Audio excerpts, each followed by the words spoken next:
Hello dear all, welcome to our channel Smart Indian Model School. Smart Indian Model School present Smart Indian EduFun classes. EduFun online classes includes course studies of playgroup to class 12, emotional and communication skills, happiness classes and DIY activity. Hello dear student. How are you all? I think you all are well. So in this video we were completing the chapter 1, the first chapter of the history, that is the French Revolution, and few topics we have read, means of one section we have read of this chapter, and now this is a second section in which we will read about the outbreak of the revolution. ठीक, what were the outbreak? What is the meaning of outbreak? Means explosion या blast, या suddenly कोई चीज़ quickly हो जाना, ठीक, या एक तरह से blast होना, विस्फोट होना of the revolution. Revolution means क्रांति. तो कैसे फ्रांस में अचानक से एक ब्लास्ट हुआ क्रांति का, रेवोल्यूशन का, ठीक, लोगों के द्वारा. So we will read in this topic. Louis XVI had to increase taxes for reasons you have learnt in the previous section. And how do you think he could have gone about doing this? आपने पिछले section में पढ़ा कि किस तरह से Louis 16 ने taxes बढ़ा दिए थे और वह किस तरह से अपनी मींस कैसे रूल कर रहा था, ठीक. एंड प्रीवियस सेक्शन में हमने ये भी सीखा कि क्या रीज़न थे उन टैक्सेस के पीछे, उन टैक्सेस को फॉर्म करने के. So how do you think he could have gone about doing this? तो आप कैसे, मतलब आप सोच सकते हो कि आखिर उसने ये सब कैसे किया होगा, या कि कैसे वो इन चीज़ों को मैनेज कर रहा होगा. So in France of the old regime, France में जो पुराना शासन था, ओल्ड टाइम में, the monarch did not have the power to impose taxes according to his will alone. ठीक है, एक पुराने समय में या पुराने शासनकाल में फ्रांस में ये नियम था कि जो मोनार्च है, ठीक, monarch means head of the state, did not have the power, उनके पास इतनी पावर भी नहीं होती, मतलब इतनी पावर नहीं थी कि वो टैक्सेस को डायरेक्टली इम्पोज कर सकें या लोगों को फोर्स कर सकें according to his will alone, कि मतलब जब उनकी इच्छा हो तब वो टैक्सेस को बढ़ा दें और लोगों पर एक नया प्रेशर दे दें, ठीक. Rather he had to call a meeting, बल्कि उसे क्या करना होता था, उन्हें मोनार्च को या हेड ऑफ द स्टेट को, कि उसे एक मीटिंग बुलानी होती थी ऑफ द एस्टेट जनरल. अब हमने एस्टेट्स के बारे में पता था, देयर वर द 3 एस्टेट्स. तो इनका ये क्या होता था, एक एस्टेट जनरल, मतलब जो हेड था, मतलब उस टाइम पे एक हेड हुआ करते थे, हेड एस्टेट जनरल, तीनों ही एस्टेट्स के, which would then pass his proposals for the new taxes. अब उनके प्रपोज़ल के साथ पहले एस्टेट जनरल की अनुमति होगी या उनकी परमिशन होगी, तब जाकर वो नए टैक्सेस को अपना जो उनका मतलब उन्हें फॉर्म कर सकते हैं, या उन्हें सबसे पहले अपना जो प्रपोज़ल है नए टैक्सेस का, उसे एस्टेट जनरल के सामने रखना था, ठीक. So the estates general was a political body. Estate general कौन थे? was a political body to which the 3 estates sent their representatives. तो एस्टेट जनरल क्या थे, कि जिनको जो हर एस्टेट के लोग क्या करते थे कि all the 3 estates send their representative, वो अपने रिप्रेजेंटेटिव उनके थ्रू भेज देते थे, उनके पास भेजते थे, ठीक. लाइक दैट अगर हम कहें कि पर्टिकुलर एरिया के MLAs जो होते हैं, ठीक, वो किसी भी अगर हमारी जो भी डिस्कशन करना है, जो भी है, जो हमारी तरफ से जो भी बातें होती हैं उनको CM तक या PM तक वही पहुंचाते हैं, ठीक है. तो like that only they were the representatives of each estate, ठीक. So however the monarch alone could decide when to call a meeting to this body. मगर यहाँ पर बस मोनार्च को एक राइट था कि वो अकेले मीटिंग बुला सकते थे, ठीक, इन सभी एस्टेट के, जनरल एस्टेट को से मिलने के लिए या कोई भी कुछ भी डिस्कशन करने के लिए. So the last time it was done in 1614. इससे पहले, मतलब लुई 16 के शासनकाल से पहले 1614 में ऐसी एक मीटिंग बुलाई गई थी, ठीक. उसके बाद से कभी ऐसी ज़रूरत नहीं पड़ी कि इस तरह की कोई भी मीटिंग रखी जाए, ठीक.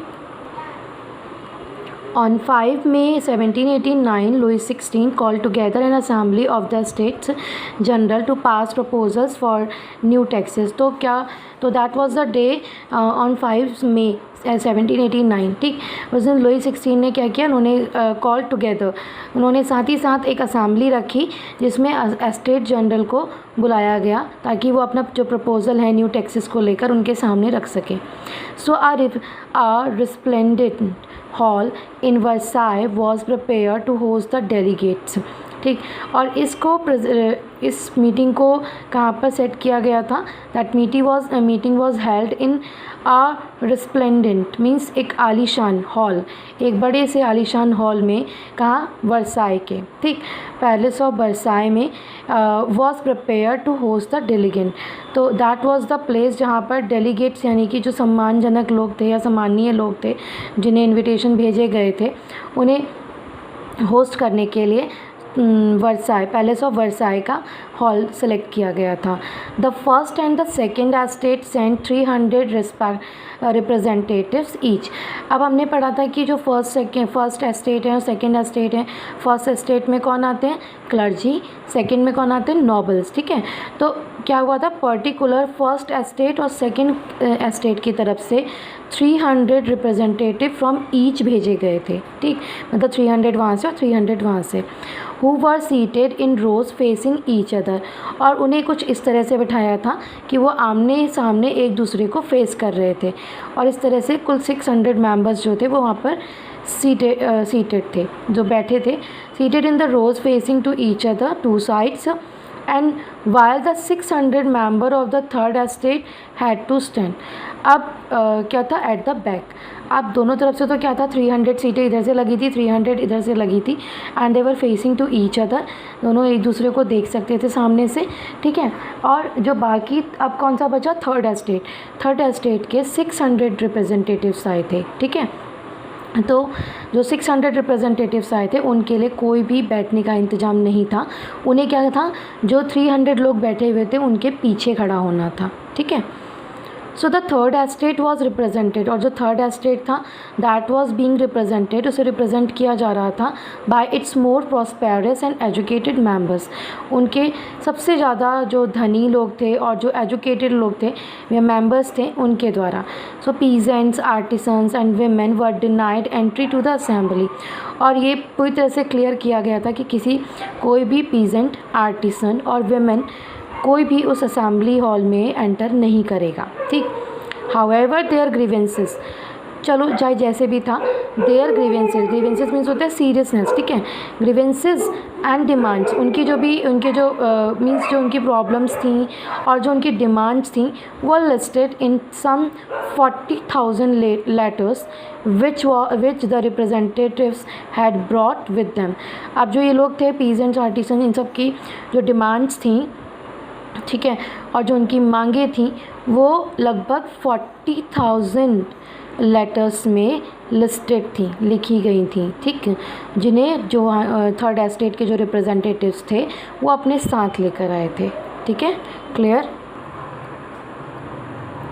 Voting in the Estate General in the past had been conducted according to the principle that each estate had one vote. ठीक है, so whatever the arrangements were there, the people were settled there. ठीक, अब जैसे third estate के लिए भले ही जगह नहीं थी बट अपनी डिमांड्स को रखने के लिए वो वहीं पर उपस्थित थे. ठीक है, सो वहाँ क्या था, अब जो नया रूल था वो था कि वोटिंग, ठीक, वोटिंग होनी थी. तो voting in the estates general in the past, पहले के टाइम में क्या होता था कि जो वोटिंग होती थी had been conducted according to the principles that each estate had one vote. तो पहले क्या होता था कि हर एस्टेट की तरफ से एक वोट, मतलब जो सिद्धांत था उनका वोटिंग का वो ये था कि हर एस्टेट की तरफ से एक वोट दिया जाता था.